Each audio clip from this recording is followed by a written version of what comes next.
Fala pessoal, estamos aqui no fechamento do mês da VGR, estou com o gestor da casa, Romero Oliveira, para tratar um pouquinho para a gente com o que aconteceu no mês passado com as carteiras, principalmente carteiras agressivas ali que sofrem um pouco mais, as carteiras conservadoras também de repente têm algum impacto em relação à marcação ao mercado, de alguns ativos, curva de juros. Então vai passar um pouquinho para a gente aqui o panorama do mês passado e como é que a gente está vendo para frente, daqui para frente, para o futuro, como é que essas carteiras devem andar. Então, passar um pouquinho na questão do juro, né, Romero? A gente teve 15% aí da Selic sendo mantida pelo Banco Central. E como é que isso afetou as carteiras aí nesse último mês? A decisão de 15% era esperada, né? Apesar disso, foi um mês bastante difícil quando a gente olha a parte de renda fixa mais longa, principalmente. Sofreu muito com essa questão de marcação dos ativos de inflação. Muito não, né? Sofreu. Assim como a parte de ação, fundos imobiliários, muito por conta dessa questão da relação Brasil-Estados Unidos, tarifas, sanções, tudo isso trouxe um pouco de receio em relação ao mercado brasileiro. A gente observou um fluxo negativo na parte de ações, então a Bolsa Brasileira caiu 4%, muito por conta de um investidor estrangeiro retirando recursos, né, depois de vários meses aí de fluxo positivo. A gente teve um mês de fluxo negativo, aí próximo de 6 bi. O começo do ano veio forte, né? Muito forte, né? E as tarifas ali atrapalharam um pouco no meio do caminho. É engraçado que a tarifa, quando foi anunciada lá fora, beneficiou o mercado emergente, né? A gente ficou com a menor tarifa, né? Isso aí.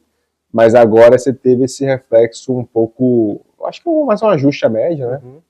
Nada preocupante em termos estruturais para a Bolsa Brasileira, mas impacto aí para quem tem posição em ação. Então a gente continua bastante seletivo em como se posicionar, uma cabeça um pouco mais defensiva de focar em ativos de dividendos. E a parte de juros a gente também sofreu um pouco de marcação desses ativos um pouco mais longos, né? Apesar disso, com juro de 15, fica muito confortável estar em ativos mais conservadores, né? Então a gente deve ter uma Selic ainda elevada até o final do ano, muito provavelmente. Saiu a ata do Copom falando da manutenção por mais tempo ou até elevação possivelmente dos juros se necessário, né? O Banco Central vem sendo bastante cauteloso na tomada de decisão. Apesar disso, a gente teve um evento ontem, que foi um evento ontem, assim, né? Esse vídeo vai ser... no dia anterior da gravação. Mas a gente teve esse evento do payroll americano, né?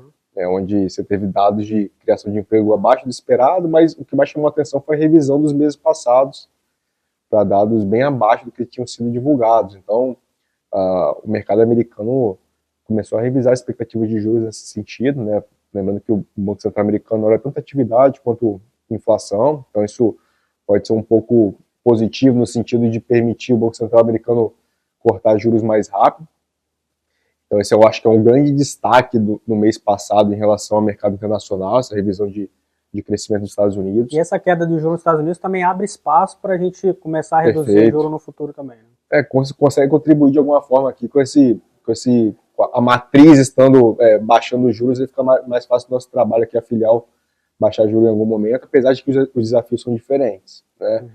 Então, juro americano, o mercado começa a revisar as expectativas, bolsa segue indo muito bem, e aqui no Brasil a gente teve esse mês de manutenção de juros, e muito provavelmente mais meses de juros elevados, e a gente continua enxergando muita oportunidade, principalmente nesse universo de renda fixa, né? Você tem muito ativo de inflação, mais longo, pagando taxas muito atrativas, com benefício de estar isento de imposto de renda ainda para pessoa física, né?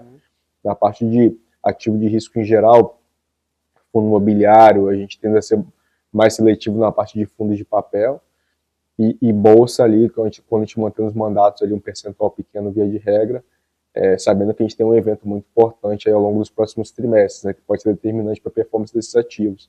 Digamos que hoje tem muita coisa boa na mesa. A gente está com juro alto, então, para alocação de curto prazo ali, na renda fixa, né? O perfil mais conservador é favorável. E também para quem está pensando a longo prazo, né? Coletar ativos ali com preço mais amassado por conta do juro, né? Tanto no fundo imobiliário, ações, e também com relação à marcação ao mercado de ativos pré-fixados ou IPCA mais longos, né? Eles tendem a valorizar bastante num cenário de queda de juros, mas aí tem que ter paciência, né? Porque esse juro ainda, de repente, pode se manter por mais tempo alto, como o Banco Central comunicou na ata, ou eventualmente até subir. Isso pode trazer alguma volatilidade no meio do caminho, né? Uma expectativa boa para o longo prazo. Né? Cara, eu acho que é exatamente isso. Assim, quando a gente olha para o mercado hoje, você tem oportunidade em vários setores, em várias frentes diferentes.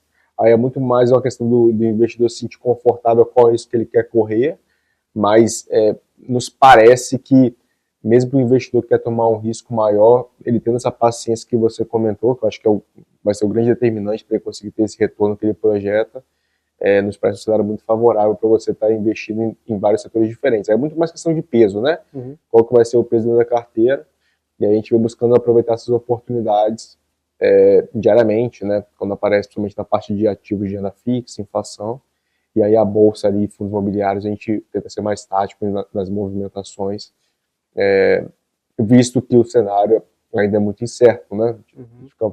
O mercado ainda está operando muita notícia, né? Então é difícil você tomar decisões estratégicas, sendo que as movimentações diárias, né, elas são muito focadas no que está acontecendo no dia, né? Uma notícia está saindo, ou uma possível notícia que pode sair, né? Igual que teve recentemente a questão de sanções.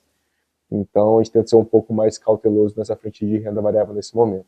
Perfeito. Mais algum comentário para frente?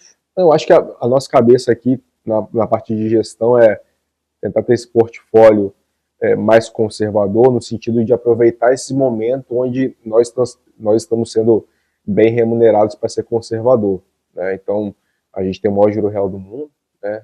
A gente está com uma Selic de 15%, com uma inflação acumulada nos últimos 12 meses de 5% aproximadamente. E aí, quando a gente olha para isso, nos parece muito confortável estar nesse tipo de ativo, né? E esperar um cenário mais claro para frente. Do outro lado, também a gente fica muito confortável de se expor em ativos de inflação, com horizonte um pouco mais longo, se beneficiando da isenção de imposto. Na parte pré-fixada, a gente tenta buscar durations próximos de 2, 3 anos. A gente tem essa cabeça de tentar não alongar muito na parte de pré-fixado. E aí, quando a gente olha para fundos imobiliários e ações, a gente tenta focar muito em qualidade, durations mais curtas, bastante dividendo. Acho que a nossa cabeça é muito essa quando a gente fala de Brasil. E aí tem esse portfólio que o retorno está confortável, a volatilidade está controlada e vai ter volatilidade, mas sabendo que a perspectiva de retorno é muito atrativa. Maravilha. Obrigado, Romero. Obrigado você pelo papo, pô. A gente fica por aqui, pessoal. Mês que vem tem mais com o nosso call mensal. Até mais.